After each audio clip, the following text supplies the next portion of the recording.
warahmatullahi wabarakatuh. Waalaikumsalam warahmatullahi wabarakatuh. Yang terhormat pada kepala sekolah SDN Negeri 1 Kubu Jaya, dan yang terhormat kepada rekan-rekan guru, Pak Ibu, ya, maaf mengganggu waktunya sebentar. Pertama-tama sebelum memulai kegiatan ini, ya, kita mengucapkan puji syukur kehadirat Tuhan Yang Maha Esa, dan serta salawat serta salam kepada Nabi Muhammad SAW. Dan selanjutnya, Ibu-ibu dan Bapak-bapak, saya akan mempresentasikan hasil kepelatihan mengikuti kegiatan PKG. Ya, apa itu kepanjangan dari PKG? Pelatihan kompetensi guru di bidang studi PJOK. Nah, Ibu-ibu dan Bapak, ya, saya akan mempresentasikan rencana tindak lanjut atau RTL tugas yang kedua. Materi yang akan saya sampaikan itu adalah tentang merancang pembuatan video pembelajaran PJOK yang kreatif dan menginspiratif. Nah, latar belakang pendidikan jasmani, olahraga, dan kesehatan atau disingkat dengan PJOK bukan hanya tentang keterampilan fisik, tetapi juga bertujuan untuk membentuk kreativitas, kerjasama, dan kemampuan berpikir kritis. Di era digital ini, integrasi teknologi dalam pembelajaran menjadi kebutuhan yang mendesak. Salah satu pendekatan yang dapat digunakan adalah dengan mengembangkan gerak kreativitas dan inspiratif melalui proyek pembuatan tutorial video pembelajaran PJOK kreatif. Dalam gerakan memberikan ruang bagi siswa untuk mengekspresikan cara baru dalam memahami dan mempraktikkan keterampilan dasar maupun lanjutan dalam olahraga. Proses ini tidak hanya mempercaya pengalaman pembelajaran siswa, tetapi juga mendorong mereka untuk berpikir di luar kotak. Dengan menciptakan video tutorial, siswa dilatih untuk menguasai materi dengan baik melalui praktek berulang. Yang kedua, menyusun narasi yang sudah dipahami. Yang ketiga, mengintegrasikan elemen visual dan teknologi untuk menyampaikan pesan. Selain itu, pembuatan video tutorial ini memberikan peluang bagi siswa untuk berpartisipasi aktif dalam pembelajaran sekaligus mengasah keterampilan teknologi mereka. Mereka dapat belajar membuat konsep, merekam, mengedit, hingga mempublikasikan hasil karyanya. Proses ini memberikan pengalaman nyata yang relevan dengan kebutuhan dunia modern.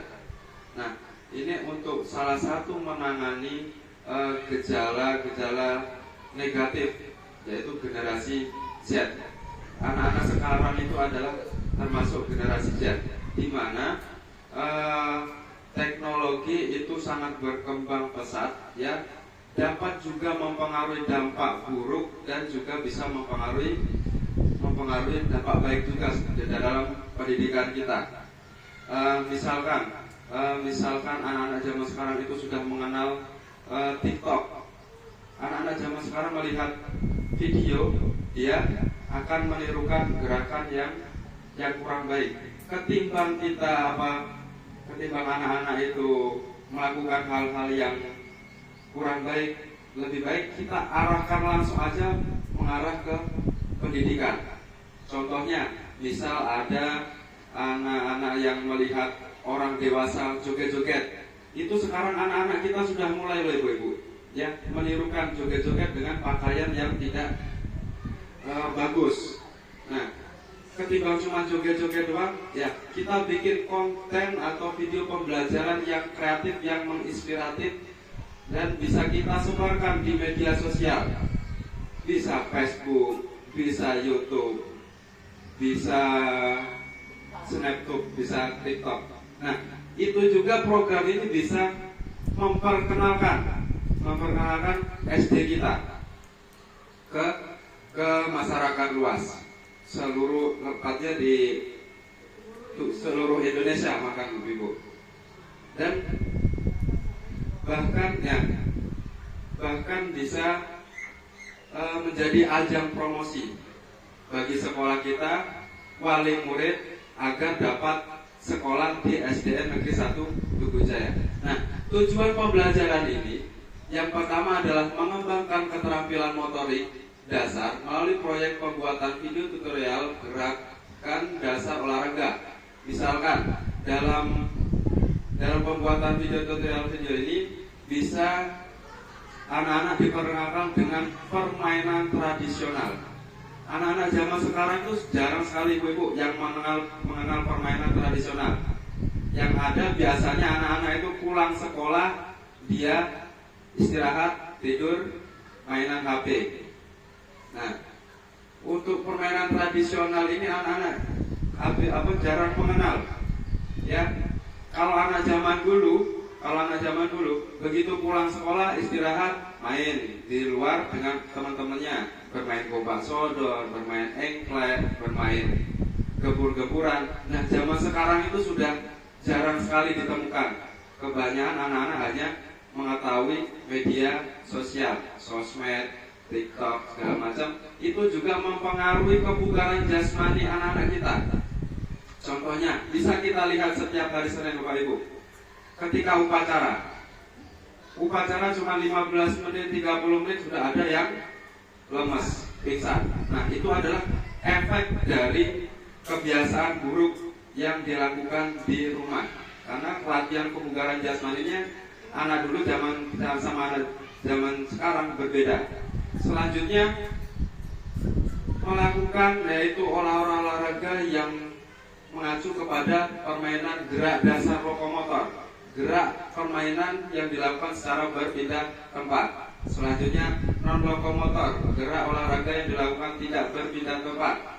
Dan gerak manipulatif, gerak permainan yang menggunakan alat. Dan juga nanti di dalam video tutorial kita mengikuti tren dan zaman. Mana yang lagi viral, mana yang lagi booming, bisa kita ikuti menjadi sebuah referensi untuk pembuatan video pembelajaran yang kreatif dan menginspiratif. Yang selanjutnya tujuan pembelajaran kedua adalah menumbuhkan kolaborasi, kreativitas, dan tanggung jawab siswa dalam tim. Di dalam pembuatan video ini ya anak-anak dituntut untuk berkelompok menyelesaikan sebuah permasalahan dengan kreatif dan penuh dengan tanggung jawab. Selanjutnya memperkenalkan konsep produksi video sederhana sebagai cara penyampaian pengetahuan ke masyarakat luas. Nah, contohnya bisa ke YouTube, ke TikTok, ke Facebook, dan masih banyak media sosial yang lainnya. Tujuan berikutnya adalah untuk memperkenalkan profil dan kualitas SDN Negeri 1 Tugu Jaya ke masyarakat yang lebih luas lagi. Oh, nanti biar di mana tahu SD Negeri 1 Tugu Jaya kualitasnya seperti apa? Oh, ternyata pembelajaran yang dilakukan selama guru-gurunya ada di SD Negeri 1 Tugu Jaya seperti ini. Oh, ternyata gurunya ada yang kreatif, ya. Selanjutnya capaian dan langkah yang diharapkan. Capaian pembelajaran diharapkan ya siswa mampu merancang, menyusun dan membuat video tutorial PJOK secara kreatif dan inovatif sesuai materi yang dipilih. Yang kedua, berkolaborasi dengan teman dalam proses produksi video tutorial. Selanjutnya yang tiga, menggunakan teknologi informasi dan komunikasi atau disingkat dengan TIK untuk menyuting dan mempublikasikan video tutorial. 4. Menunjukkan sikap tanggung jawab, kerjasama, dan keterampilan komunikasi selama proses pembuatan video. Langkah-langkahnya yang pertama adalah tahap persiapan atau orientasi dan perencanaan. Langkah pertama adalah diskusi awal. Pembagian kelompok siswa dibagi menjadi kelompok kecil untuk berkolaborasi, memilih topik setiap kelompok, memilih materi PJOK misalnya gerak menendang bola pada permainan sepak bola. Terus misalkan lagi permainan tradisional atau bisa mengambil latihan kebugaran jasmani. Perencanaan proyek. Siswa menyusun rencana kerja. Contohnya alur video, tugas masing-masing anggota. Guru memberikan panduan tentang elemen tutorial yang baik, judul, tujuan, demonstrasi, dan kesimpulan. 2. Tahap pelaksanaan, riset, materi. Siswa mempelajari dan menguasai materi PJOK yang akan disajikan. Selanjutnya, persiapan alat dan lokasi. Menyiapkan peralatan seperti kamera, tripod, pakaian olahraga, memilih lokasi perekaman, bisa memakai lapangan atau aula, ya. Perekaman video, merekam demonstrasi teknik materi yang telah dipilih, merekam narasi dan penjelasan. Penyuntingan video, siswa menggunakan aplikasi sederhana seperti, yang sekarang kita yang lagi viral digunakan adalah Canva. Yang selanjutnya CapCut. Itu ada di Android, ya. Kalau Canva juga bisa diinstal di Android, CapCut, terus iMovie, dan ada banyak lagi. Contohnya YouCut, ya, itu bisa untuk mengedit video. Selanjutnya, guru memberikan panduan dasar jika diperlukan. Memberikan panduan untuk anak-anak yang belum bisa menguasai materi aplikasi CapCut. Kalau misalkan anak bisa menguasai Canva, dia pakai Canva. Kalau Canva itu terlalu sulit untuk anak-anak, mungkin yang sering dipakai untuk anak-anak itu sekarang CapCut, ya. Biasanya dipakai untuk membuat story. Bahkan kita guru-guru juga yang sudah kenal TikTok itu menggunakan CapCut, jujur aja, ya. Gunakan aplikasi CapCut untuk membuat story. Selanjutnya tahap evaluasi dan publikasi, review karya. Ini penting sekali, Bu. Setiap kelompok menampilkan video mereka di depan kelas. Siswa lain memberikan umpan balik atau peer review. Berdasarkan kriteria yang telah disepakati, kreativitas, penjelasan, visualisasi, revisi jika diperlukan. Kelompok yang menyempurnakan video berdasarkan masukan yang diterima. Publikasi, video diunggah ke LMS sekolah. Kita mempunyai komunitas belajar, namanya Wisata, juga bisa di-upload di kombel kita. Bisa di-upload juga di media YouTube, atau juga bisa di-upload di platform media sosial, Facebook, TikTok, dan yang lain-lain. Selanjutnya, guru memastikan keamanan dan privasi dan publikasi.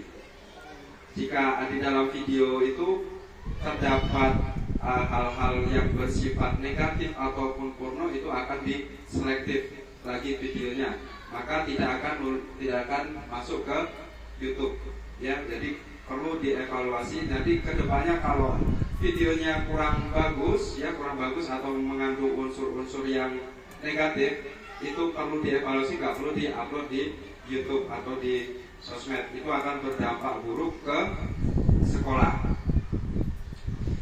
Selanjutnya, struktur program dan mitra dan komunikasi belajar.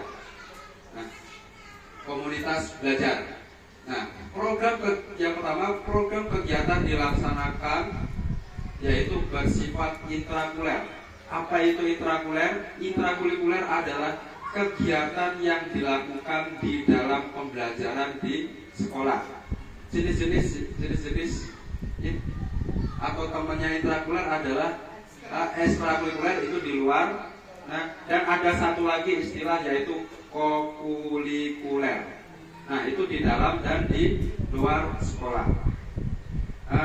Contohnya bisa juga kepramukaan. Kepramukaan itu bisa di dalam dan bisa di luar. Istilah baru yang baru kita kenal, yang saya dapat dari PKG.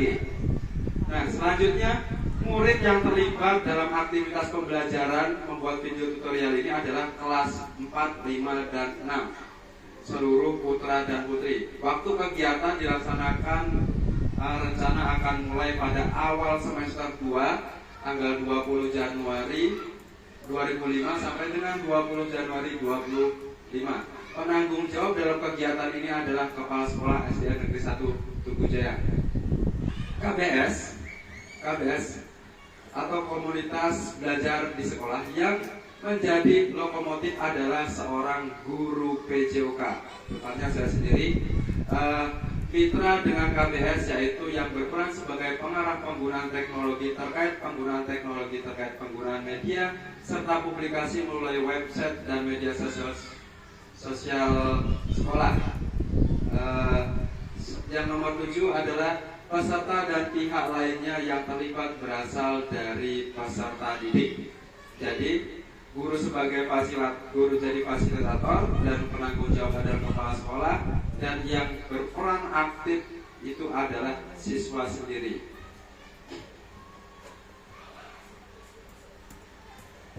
Pernyataan tentang kapasitas yang dimiliki sekolah. Nah, ini yang belum kita pahami. Ternyata kita itu setelah mempelajari PKG, kita banyak memiliki aset bahwa Ibu. Kita mempunyai aset manusia. Manusia itu juga sebagai aset aset manusia itu contohnya seperti tenaga kerja yang terdiri dari kepala sekolah dan guru berjumlah 16 orang. Peserta didik terdiri dari kelas 4A, kelas 4B, kelas 5B, kelas 6A, kelas 6B, dan kelas 6C. Setelah saya jumlah anak kita dari kelas 4 sampai kelas 6 itu adalah 82 siswa. Aset finansial aset finansial itu meliputi pembiayaan yang dibutuhkan dengan batasan tertentu dalam rencana pelaksanaan kegiatan. Nah, dalam pembuatan karya ini sebenarnya kita tidak perlu memiliki menyedot anggaran yang terlalu besar, karena anggaran-anggaran yang kita gunakan itu hanya membutuhkan teknologi smartphone, laptop itu sudah ada, terus wifi juga ada, paling membutuhkan hanya konsumsi minum saja. Jadi pembuatan karya yang kreatif ini tidak memerlukan biaya sama sekali. Terus selanjutnya aset sosial. Nah, aset sosial ini kita contohnya kalau aset sosial saya contohkan itu adalah kantor desa atau alumni, itu bisa dijadikan aset sosial. Nah, aset sosial ini ditujukan untuk menciptakan etos kerja, saling percaya dan rasa tanggung jawab mengenal rasa kegiatan dalam rencana kegiatan. Selanjutnya aset agama dan budaya, menciptakan ruang dalam bentuk saling menghargai satu sama lain. Aset fisik yang dimiliki sekolah seperti halaman sekolah, komputer, wifi yang memadai dalam pelaksanaan kegiatan. 6. Aset alam dan lingkungan. Kegiatan ini juga ditujukan bisa melakukan kegiatan mengenal lingkungan di sekitar sebagai sarana kegiatan pembelajaran. Nah, sarana-sarana yang bisa digunakan itu bisa di halaman atau lingkungan sekitar, atau istilah dalam olahraga itu adalah permainan outdoor, permainan yang bisa dilakukan di luar sekolah, guna untuk mengenal lingkungan di sekitar sekolah. Selanjutnya aset politik. Aset politik dalam pelaksanaan kegiatan ini dalam aset politiknya ini ditujukan kepada masyarakat luas. Selanjutnya peran desa dan alumni di SDN Negeri 1 Tugu Jaya. Nah, selanjutnya adalah rencana evaluasi. Rencana evaluasi. Agar proyek pembuatan video pembelajaran PJOK berjalan efektif, guru perlu memantau tahap untuk memastikan kelancaran proses dan hasil yang optimal. Berikut tahapan-tahapan yang perlu dipantau. Yang pertama adalah perencanaan. Nah, perencanaan ini meliputi pemilihan materi PJOK yang sesuai, menyusun alur video dan pembagian tugas kelompok. Yang kedua, produksi dan perekaman, kesesuaian demonstrasi gerakan atau memberi dengan tujuan pembelajaran. Yang selanjutnya, kualitas teknis perekaman, lokasi, cahaya, dan suara. Selanjutnya, rencana berikutnya adalah penyutingan, editing, penggunaan elemen visual, teks, dan audio untuk mendukung pembelajaran. Selanjutnya, kolaborasi dalam kelompok selama proses editing. 4. Publikasi dan presentasi, penayangan video di depan audiens.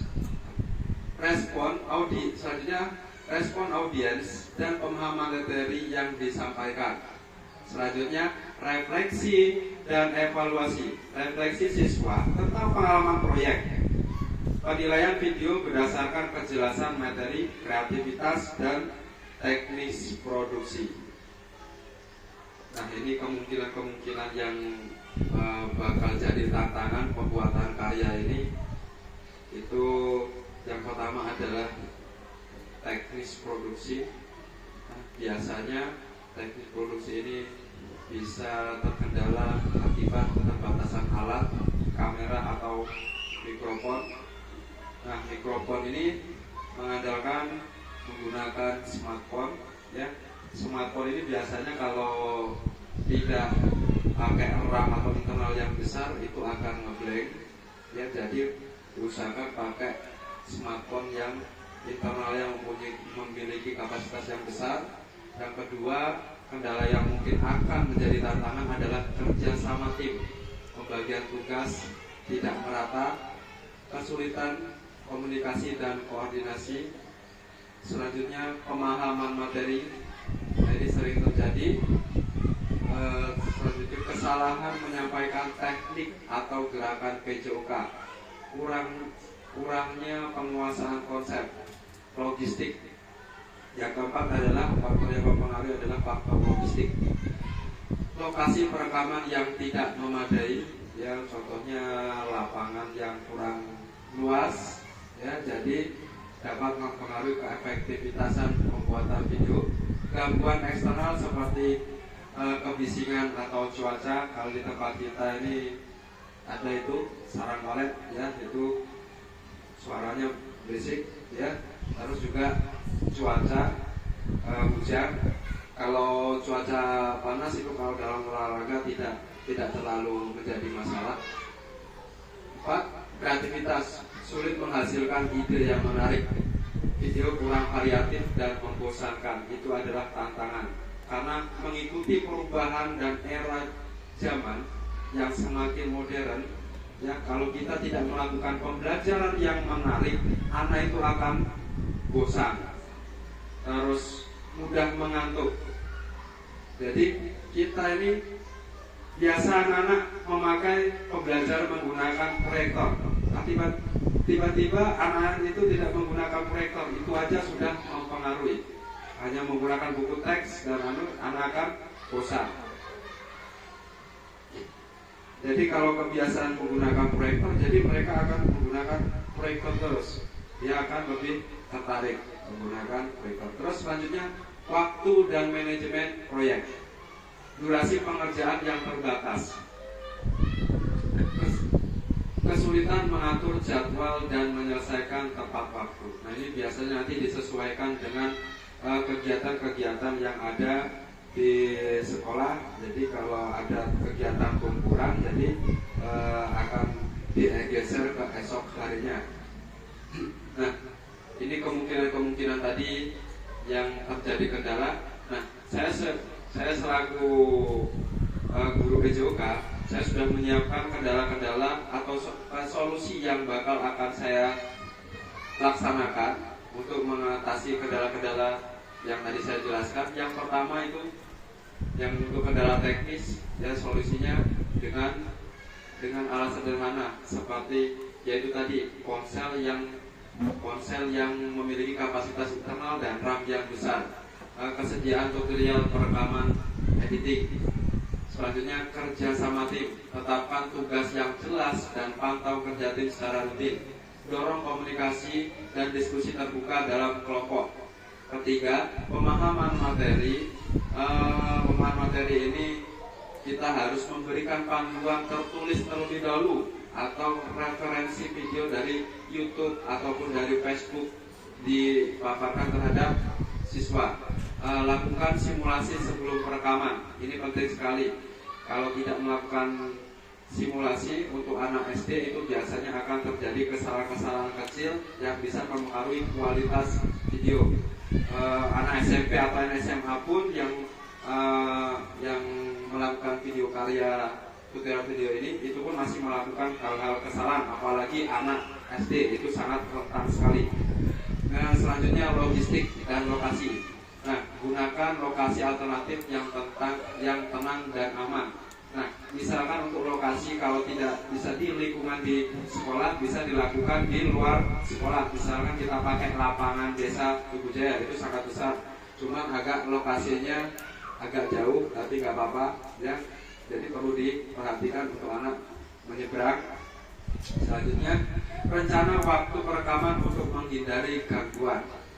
Nah, misalkan cuacanya mendung, kita bikin karya video pembelajaran. Jadi kalau cuaca mendung lebih baik jangan dulu, daripada udah di tengah-tengah pembikinan video hujan, videonya cancel, nggak jadi. Lebih baik direncanakan dengan matang. Kreativitas, cari inspirasi dari video serupa. Itu sekarang banyak sekali ibu-ibu, bapak-bapak, video tutorial pembelajaran yang interaktif di TikTok. Nah, TikTok itu kalau kita sering melihat video pembelajaran, ya, yang tampil itu akan video pembelajaran terus. Bahkan tugas-tugas itu ada di situ, ya. Selanjutnya, tambahan elemen visual dan audio yang menarik. Bisa waktu dalam video itu bisa di awal diletakkan musik untuk menambah kreativitas, atau di akhirnya dikasih musik, ya. Tapi kalau di tengah-tengah dalam pembelajaran saya usahakan tidak ada musik karena bisa mempengaruhi suara apa yang disampaikan terhadap siswa. Selanjutnya, manajemen waktu.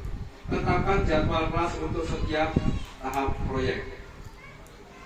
Selanjutnya, fokus pada langkah utama agar selesai tepat waktu. Misalkan kalau di dalam PJOK itu waktu pembelajarannya adalah 3 JP. Jadi diusahakan setiap kegiatan itu pendahuluan berapa menit, kegiatan inti berapa menit, terus waktu penutup itu berapa menit. Nah, harus pas. Kalau nggak pas juga nanti akan bisa melebar waktunya. Oke, ibu-ibu, dalam pembuatan tutorial video pembelajaran ini bukan hanya kegiatan pembelajaran yang inti aja, kita fokusnya ngajar secara full, enggak. Tetapi ada video-video pembelajaran ditambah dengan yang inspiratif atau kegiatan, misalkan kita mencontohkan kegiatan ini, tetapi hasil yang didapat terhadap anak itu gerakannya kok jadi berubah, maka kita perlu evaluasi gerakan seperti itu. Nah, sampai sini mungkin dari Bapak Ibu ingin bertanya atau menanggapi dari presentasi program yang saya presentasikan dari Bapak Ibu. Siapa yang ingin bertanya? Pak Irfan, tadi judulnya apa Pak Irfan? Judulnya tadi. Oke, judulnya adalah pembuatan video tutorial yang kreatif dan menginspiratif untuk warga atau masyarakat luas. Intinya gini Pak, jadi saya ini pengen jadi guru konten kreator, ya. Gunanya untuk memperkenalkan kualitas SD Negeri 1 Tugu Jaya ke masyarakat luas. Ada lagi ibu-ibu? Saya Pak Irfan, Oke. itu masih tanya judulnya. Ini. Kalau kita lihat tadi judulnya itu adalah pembuatan video, tetapi tidak disampaikan oleh Pak Irfan itu bagaimana cara membuat videonya dan cara mengirimnya. Jadi menyotingnya atau itu terus ngirimnya bagaimana. Yang jadi kendala selama ini saya itu sudah ngirim, tapi kalau nggak tahu apakah itu sudah dilihat orang atau terkirim atau belum, itu kami masih kurang jelasnya di sini. Oh, untuk pengiriman. Nah, Cara membuat dan cara mengirim. Nah, untuk cara membuat video itu yang pertama pasti kita merekam videonya terlebih dahulu, Pak, ya. Kita pakai siswa yang menyuting, ya, siswa yang mempraktekkan, guru menjelaskan materi-materi dalam kegiatan pembelajaran. Nah, setelah melakukan pembelajaran itu akan ada hasil proyeknya, Pak.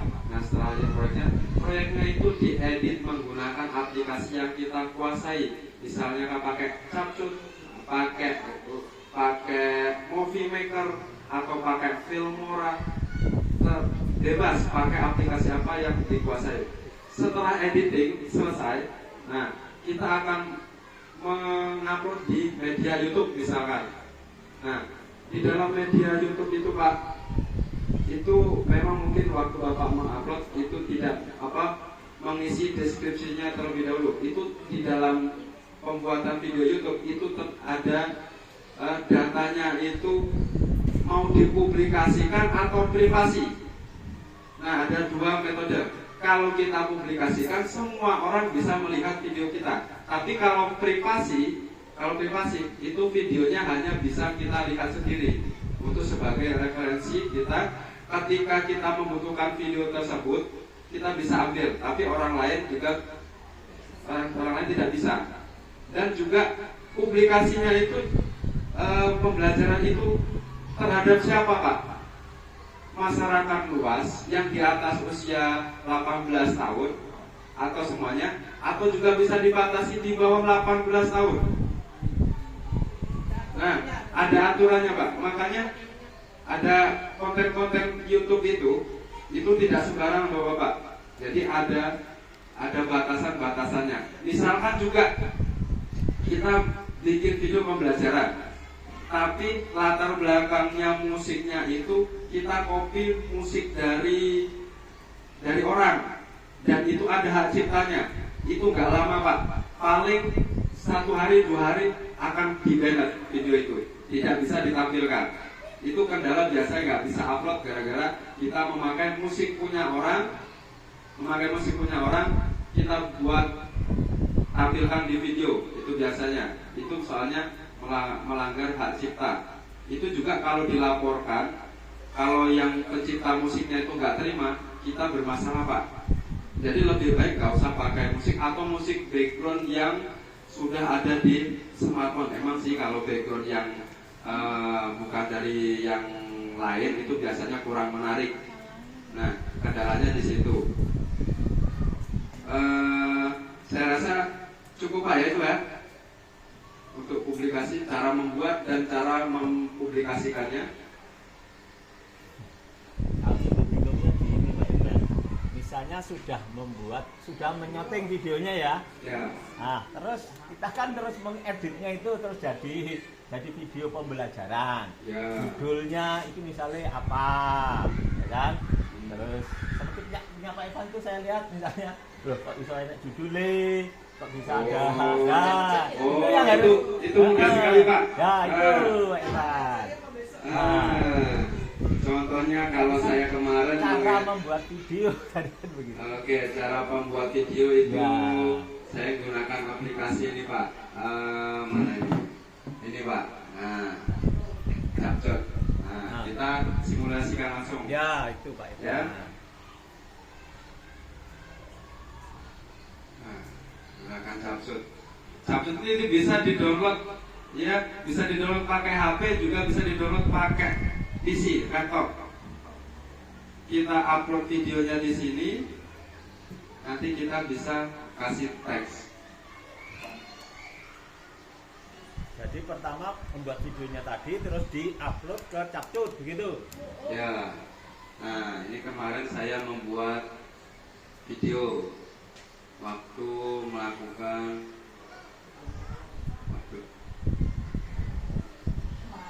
kita install ulang ini. Oh enggak.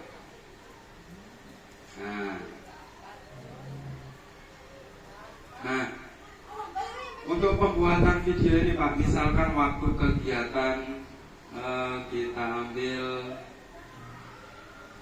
kegiatan ini di kegiatan pendahuluan.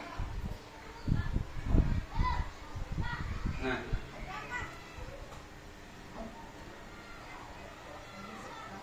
di kegiatan pendahuluan di sini kita bisa letakkan teks. Nah, ini contohnya seperti ini Pak, video yang sudah jadi.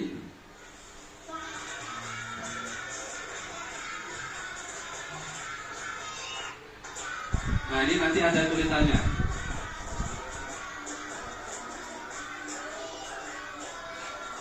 Jadi nanti pilih menit berapa yang kita mau kasih tulisan. Nah, ini tadi ada tulisannya. Nanti ada tulisan-tulisan di atas atau di pojok atau di mana ada nanti.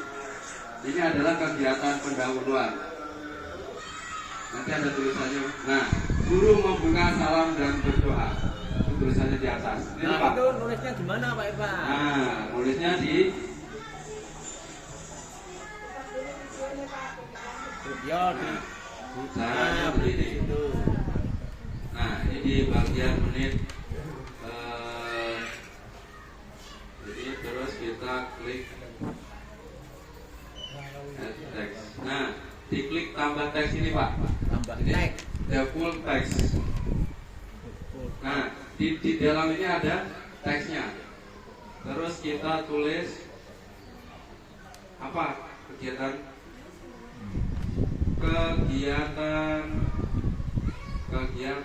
pendahuluan.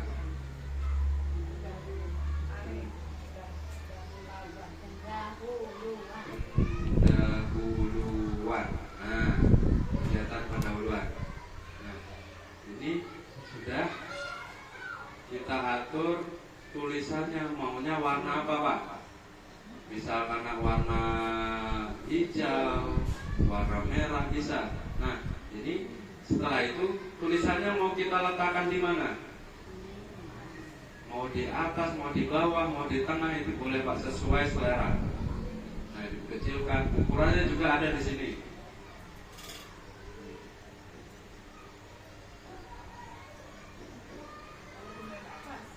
Ini tunggu. Mestinya tulisannya kan jangan menutupi kegiatan Ya, Pak. Tidak, ini belum hampir Jadi Pak. jangan terlalu besar dan jangan menutupi. Ini belum ada juga arahnya juga.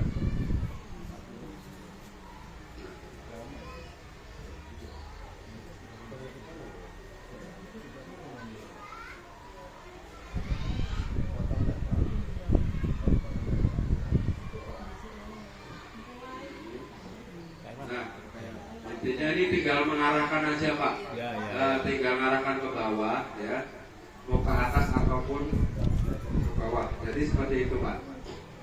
Mudah sekali pengalannya. Mungkin ada gimana Pak Liman? Insya Allah.